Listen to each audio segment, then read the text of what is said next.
Hello, it's Paul from Oakley Motorcycles again, and in another short video I'm going to talk to you about a new addition to our showroom. However, it's not a new addition to the motorcycle industry. This is Moto Morini. Now, Moto Morini was established in 1937, and recently in 2018 it changed hands, and we're beginning to see the new bikes come out from Moto Morini. Some of you may remember the 3.5, and some of you may remember back further to their 250cc GP bike. But this is the latest machine. This is the new Escape 650 adventure bike. I'll start by going through this one here.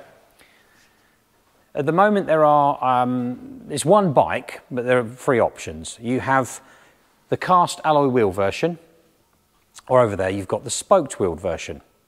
Other than that, they're pretty standard. There is another bike coming out shortly, which is the gold wheeled limited edition version. But practically they're the same machine.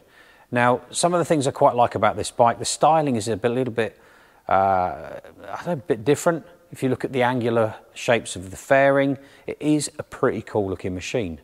But from a build quality point of view, you've got Brembo brakes, you've got Pirelli Scorpion tyres, so they've not cut corners on some of the equipment that's fitted to the machine.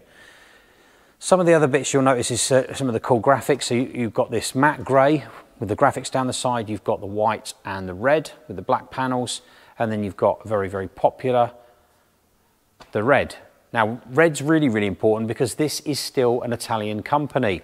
So head office is in Italy, bikes are manufactured in China, but it's still an Italian brand.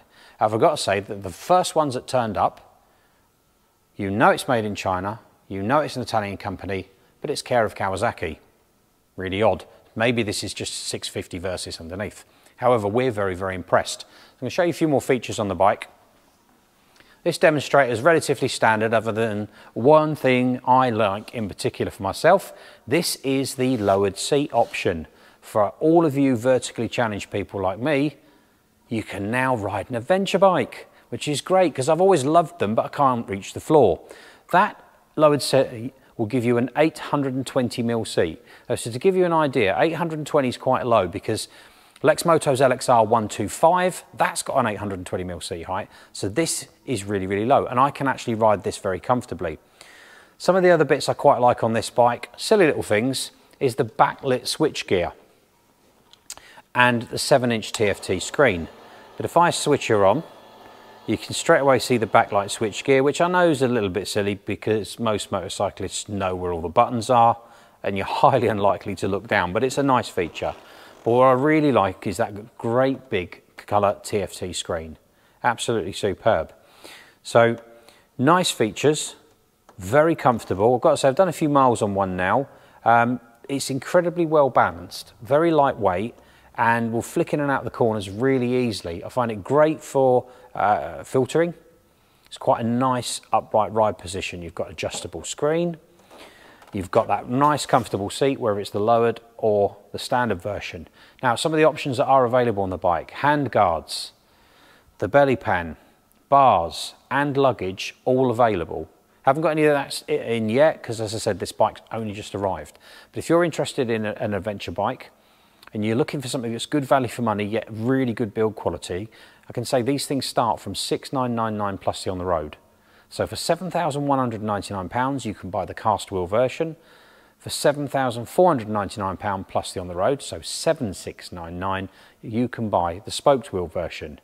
And with the new limited gold wheel version coming out shortly, that's going to be $7,999 on the road. So all of them under £8,000, which is very, very good value for money, especially with the level of equipment that's on them and the quality components. But it's not just the Escape 650. We're really excited about two new models that are arriving hopefully mid to late September. They're both 6.5s, so they're both 650s. One is a street bike, the other one's a scrambler.